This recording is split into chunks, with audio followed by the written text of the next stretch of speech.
Well hello guys, generally आज का topic है structure of the atom, chapter number 4, class 9th NCERT science. इससे पहले 3 चैप्टर्स खत्म हो चुके हैं। अगर आपने एटम्स एंड मॉलिक्यूल्स नहीं पढ़ा है तो पहले उसे जाके अच्छे से समझिए। ऊपर ऊपर से उसमें हमने एटम्स के बारे में पढ़ा था, अब हम डिटेल पढ़ेंगे एटम्स के बारे में इस चैप्टर में। एक रिक्वेस्ट है कि जब भी आप पढ़ने बैठे तो एक कॉपी और एक पेन के साथ बैठे और अच्छे से स्टेप बाय स्टेप जितना मैं पढ़ाऊँ आपको उसे स्टेप बाय स्टेप अपने नोटबुक में लिखना है और उसे याद करना है और जितना हो सके समझिए अच्छी तरीके से। रटने से कुछ नहीं होगा। क्लास 9 के अंदर जितना हो सके आपको अच्छी तरीके से पढ़ना है और समझना है। देखो मार्क्स भी लाना बहुत अच्छी बात है, लेकिन समझना भी बहुत अच्छी बात है, क्योंकि ये सारे बेसिक्स है। बेसिक स्ट्रॉन्ग नहीं होगा तो बहुत दिक्कत हो सकती है आपको। So everybody let's start. Contribution to the atomic theory timeline. अब हम अच्छी तरीके से पढ़ते हैं कि देखो इन्होंने क्या क्या किया था, डेमोक्रिटस कौन थे और डेल्टन कौन थे और बहुत सारे साइंटिस्ट ने क्या क्या अपना योगदान दिया है एटम्स के अंदर, क्या क्या डिफरेंस आने लगा, क्या क्या सुधार आने लगा। अच्छी तरीके से इस चैप्टर में हम पढ़ेंगे बहुत डिटेल्स में, ठीक है। So let's start. Democritus Greek philosopher 400 BC के तहत इन्होंने अपना मॉडल दिया। तो कौन सा मॉडल दिया था? एटम का। देखो एटम जो है ऐसा दिखता नहीं है, इमेजिनेशन है, एक ही इमेजिनेशन है, ठीक है। अब हम इसके बारे में अच्छी तरीके से पढ़ते हैं क्या चीजें हैं, क्या क्या चीजें इन्होंने दी थी। More than 2400 years ago, he named the smallest piece of matter atomus, meaning not be to cut। देखो सिंपल सी बात है, करीब करीब 2400 साल पहले, सॉरी 2400 साल बाद इन्होंने बताया कि सबसे ज़्यादा छोटा पार्ट, सबसे ज़्यादा छोटा, यानी कि जैसे कि हमने चैप्टर नंबर 3 में पढ़ा था कि जिस चीज़ को हम तोड़ नहीं सकते, सिंगल पार्ट, सबसे छोटा पार्ट उसे एटम कहते हैं। तो इन्होंने क्या बताया, सबसे छोटा मैटर का सबसे छोटा पार्ट, सबसे छोटा पीस, उसको ओटोमस बोला। ओटोमस, ओटोमस, ओटोमस का मतलब होता है जिसको हम कट नहीं कर सकते, कट नहीं कर सकते। लास्ट स्टेज होता है वो, लास्ट स्टेज, ठीक है। आशा करता हूँ आपको समझ में आया हो मैं क्या कहना चाहता हूँ अच्छी तरीके से। Atoms were small hard particles that were all made of the same material but were different shape and size। देखो जो एटम्स होते हैं वो छोटे भी होते हैं, बहुत हार्ड पार्टिकल्स होते हैं, लेकिन इनके अंदर देखो मटेरियल तो सब सेम होता है, लेकिन इनमें शेप्स और साइज में डिफरेंस होता है। ये सच बात है, ठीक है। इन्होंने यही बताया था। और इन्होंने क्या बताया, atoms were infinite in numbers, always moving and capable for joining together. जैसे कि मैंने बताया चैप्टर नंबर 3 में ऊपर ऊपर से, लेकिन अब डिटेल में बता रहा हूँ कि जो एटम होता है वो इनफिनाइट नंबर होता है, इनफिनाइट, उसे हम गिन ही नहीं सकते। हर एक चीज, आप मैं, हर एक चीज दुनिया में एटम से बने हैं, तो बहुत ज्यादा है, इसे गिन ही नहीं सकते हम। मान लीजिए हमेशा ये मूव करता रहता है, एक जगह से दूसरी जगह, तीसरी जगह, चौथी जगह मूव ही करता रहता है और हमेशा ये बॉन्ड बनाता है, केपेबल जॉइनिंग टुगेदर, हमेशा एक दूसरे से मिल जाता है, कभी टूट जाता है, फिर मिलता है, कभी टूटता है, ये हमेशा ये चलता रहता है, ठीक है।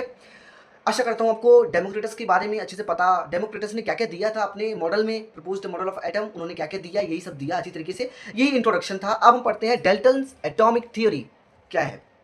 बच्चों देखो एक बार लाइक एंड शेयर जरूर कर देना, हो सके तो सब्सक्राइब भी कर देना यार, बहुत ज़्यादा मेहनत करता हूँ प्लीज़ यार, ठीक है। Dalton atomic theory, Dalton atomic theory. देखो डेल्टन एटॉमिक थ्योरी किसने दिया? जॉन डेल्टन ने दिया। जॉन डेल्टन, जॉन डेल्टन कौन थे? इंग्लिश केमिस्ट थे, इंग्लिश केमिस्ट, ठीक है। प्रपोज्ड एटॉमिक थ्योरी इन 803 1803 1803 में इन्होंने डेल्टन एटॉमिक थ्योरी को इंट्रोड्यूस किया था। किसने किया था? जॉन डेल्टन ने, जॉन डेल्टन ने, ठीक है। आशा करता हूँ आपको समझ में आया ये चीज़ें। देखो इसको अच्छी तरीके से जैसे मैंने लिखा है स्टेप बाय स्टेप अपने एग्जामिनेशन में ऐसे ही लिखना है, यही चीज़ें लिख के आनी है, कोई दिक्कत नहीं है, कोई मार्क्स नहीं काटेगा आपका, ठीक है। तब देखते हैं प्रपोज्ड एटॉमिक मॉडल इन्होंने क्या क्या बताया, अब हम वही पढ़ते हैं। He proposed the atomic theory of a matter based on his experimental observation. इन्होंने अपना एक थ्योरी दिया, कहाँ से, कैसे अपना थ्योरी दिया? इन्होंने एक्सपेरिमेंटल ऑब्जर्वेशन किया, एक्सपेरिमेंट किया, उसको देख ताक के उन्होंने बताया कि देखो ये चीज़ें होती हैं, क्या क्या चीज़ें होती हैं, हम देखते हैं अच्छी तरीके से, ठीक है। तो बताया first recorded evidence that atoms existed. देखो पहले से ही पता चल गया था, इनसे पहले कौन थे? डेमोक्रिटस। डेमोक्रिटस ने बता दिया था कि एटम्स हैं, तो उन्होंने रिकॉर्डेड एविडेंस के साथ, एक सबूत के साथ बताया एटम्स पहले से एग्जिस्ट है, ठीक है। तो यूजिंग हिज हिस्ट्री, हिस्ट्री के through Dalton realise the various law of chemical combination. देखो केमिकल कम्बिनेशन हमें पता है अच्छी तरीके से, चैप्टर नंबर 3 में अच्छे से पढ़ा था, law of conservation of mass and law of conservation of defined proportion, ये पहले से ही एग्जिस्ट था, ठीक है। तो ये दोनों चीजें पहले से ही थी। क्या क्या चीजें थी पहले वापस में एक बार रिपीट कर देता हूँ। एटम्स पहले ही था एंड जो भी केमिकल कम्बिनेशन, जो भी लॉस था, ये पहले से ही था, ठीक है।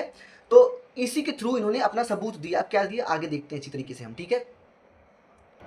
Dalton theory was based on the premise that the atom of a different element could be distinguished by a difference in their weight। इन्होंने ये बताया कि देखो अपने ऑब्जर्वेशन से इन्होंने ये चीज़ें बताई। डेल्टन ने क्या बताया, एक बार अच्छे से सुनना। डेल्टन ने बताया कि जो भी डिफरेंट एलिमेंट्स होते हैं, मान लीजिए helium, lithium, beryllium, chapter number 3 में आपने पढ़ा था, हाइड्रोजन और helium.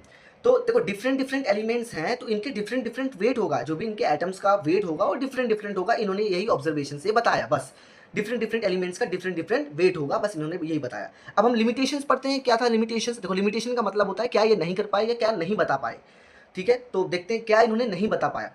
The indivisibility of an atom was proved wrong, for an atom can be further subdivided into protons, neutrons and electrons. देखो लिमिटेशंस यही था कि इन्होंने बताया कि जो भी एटम्स होता है वो वेट के थ्रू हमें वेट के थ्रू हमें डिफरेंट डिफरेंट एलिमेंट्स का डिफरेंट डिफरेंट वेट होता है, लेकिन नहीं, जो भी एटम्स होता है वो सब डिवाइडेड होता है किस चीज़ों में, protons, neutrons and electrons. Protons, neutrons, electrons पे डिपेंड करता है, ना कि वेट पे सबका। अब दूसरे में हम यही देखते हैं, the atoms of a same elements are similar in all respect but isotopes of a same elements have a different mass. देखो इनका सिंपल सी यही बात है, कहने का अर्थ ये है कि देखो जो भी सेम एलिमेंट्स हैं वो सिमिलर ही रहेंगे, ठीक है, जो भी सेम एलिमेंट्स हैं वो सिमिलर ही रहेंगे किसी भी रिस्पेक्ट में, लेकिन उनके जो आइसोटॉप्स होंगे किसी भी सेम एलिमेंट्स के, मान लीजिए H2O या फिर H2 मान लीजिए, इनके आइसोटॉप्स डिफरेंट हो सकते हैं, डिफरेंट मास हो सकता है, लेकिन इनके जो भी एलिमेंट्स के जो भी एटम्स होंगे वो सेम होंगे। अब आइसोटॉप्स का मतलब क्या होता है आगे इसी चैप्टर में हम पढ़ेंगे, लास्ट टॉपिक है आइसोटॉप्स का मतलब क्या होता है, लास्ट में यही टॉपिक दिया है, आइसोटॉप्स एंड आइसोबार्स अच्छे से पढ़ेंगे, कोई टेंशन नहीं है, ठीक है। दो चीज़ उन्होंने बताया, लिमिटेशंस क्या बताया एक बार वापस देख लेते हैं अच्छी तरीके से, सॉरी हाँ थोड़ा दिक्कत हो गया, तो देखते हैं क्या क्या इन्होंने बताया। पहली चीज़ उन्होंने बताई कि जो भी एटम्स होते हैं डिफरेंट डिफरेंट एलिमेंट्स के डिफरेंट डिफरेंट वेट होते हैं जो भी एटम होता है, लेकिन ऐसा नहीं है, वो डिपेंड करते हैं, देखो वो डिपेंड करते हैं किस पे डिपेंड करते हैं दोस्तों, इलेक्ट्रॉन्स, प्रोटॉन्स और न्यूट्रॉन्स, इलेक्ट्रॉन्स, प्रोटॉन्स और न्यूट्रॉन्स पे डिपेंड करते हैं, ना कि वेट पे। So the atoms of same elements are similar in all respect, but देखो जो भी एलिमेंट्स होंगे वो सेम होंगे, बट उनके जो आइसोबार्स होगा वो डिफरेंट डिफरेंट मास होगा, उनके पास डिफरेंट डिफरेंट मास होगा। अब देखते हैं, Dalton theory was based on the premise that the atoms of different elements could be distributed by a difference in their weight. ये गलत था, इन्होंने यही नहीं बता पाया कि, कहने का अर्थ यही था कि सिंपल सी बात यही है, वापस मैं बोलता हूँ कि डिफरेंट डिफरेंट एलिमेंट्स के डिफरेंट डिफरेंट वेट होते हैं, जो भी sorry atoms different different atoms के डिफरेंट डिफरेंट क्या होते हैं दोस्तों, वेट होते हैं, लेकिन ये गलत चीज़ें थी, यही इन्होंने नहीं बता पाया। स्ट्रक्चर अगर आपको देखो इलेक्ट्रॉन्स, प्रोटॉन, न्यूट्रॉन्स नहीं पता है तो एक बार वापस स्ट्रक्चर ड्रॉ करके दिखा देता हूँ मैं आपको अच्छी तरीके से, आगे वापस हम पढ़ेंगे, क्योंकि और सारी थियरीज आई जो ये नहीं बता पाए, वो आगे आगे लोगों ने बताया, आगे आगे चल के वो लोगों ने बताया कि भाई क्यों न्यूट्रॉन्स क्या होते हैं, प्रोटॉन्स क्या होते हैं, इलेक्ट्रॉन्स क्या होते हैं, आइसोबार्स, आइसोटॉप्स, अच्छी तरीके से हम पढ़ेंगे, ठीक है।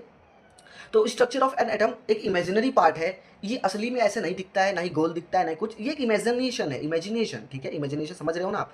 देख लेते हैं एक बार क्या है, एटम्स के अंदर प्रोटॉन्स और न्यूट्रॉन दोनों साथ में रहते हैं, चैप्टर नंबर 3 में बताया था, एक बार वापस बता रहा हूँ आपको अच्छी तरीके से, प्रोटॉन्स न्यूट्रॉन दोनों साथ में रहते हैं, और जिस ऑर्बिट में रहते हैं उसे न्यूक्लियस कहते हैं, न्यूक्लियस के अंदर ये दोनों रहते हैं, हमेशा याद रखना, और ये दोनों इक्वल अमाउंट में नहीं रहते, प्रोटॉन्स इलेक्ट्रॉन्स हमेशा इक्वल अमाउंट में रहते हैं, 4 है तो 4, 5 है तो 5, प्रोटॉन्स और इलेक्ट्रॉन्स, न्यूट्रॉन्स नहीं रहते, न्यूट्रॉन्स मैंने चैप्टर नंबर 3 में बताया था, अभी भी बता रहा हूँ कि न्यूट्रॉन जो होता है वो प्रोटॉन या इलेक्ट्रॉन के इक्वल नहीं रहता, खाली प्रोटॉन इलेक्ट्रॉन एक दूसरे के इक्वल रहते हैं, जैसे 2 होगा तो 2, 10 होगा तो 10, 20 होगा तो 20, ठीक है। आशा करता हूँ आपको हर एक चीज़ समझ में आया मैंने क्या कहना चाहता हूँ इस वीडियो में, ठीक है। तो यही सारी चीज़ें थी, इसको इलेक्ट्रॉन्स कहते हैं, इसे प्रोटॉन्स, न्यूट्रॉन दोनों साथ में रहते हैं, न्यूक्लियस के अंदर होता है, यही सारी चीज़ें थी। कोई भी डाउट हो तो प्लीज़ यार कमेंट सेक्शन में जरूर पूछ लेना, ठीक है। अपना मैंने बेस्ट दिया है, प्लीज़ लाइक करना, शेयर करना एंड सब्सक्राइब करना, बहुत दिक्कत है, प्लीज़ यार एक बार शेयर करना एंड लाइक करना है, सब्सक्राइब जरूर करना, बहुत अच्छा लगता है ये सब देखता हूँ मैं तो। और कमेंट में जरूर बताना आपको कैसा लगा पढ़ के, मैंने अपना बेस्ट दिया है, और NCERT के थ्रू पूरा नोट्स बनाया है मैंने, देखो हैंड रिटन नोट्स है, कहीं से मैंने कॉपी पेस्ट नहीं किया है, ठीक है। So thank you so much everybody, thank you so much.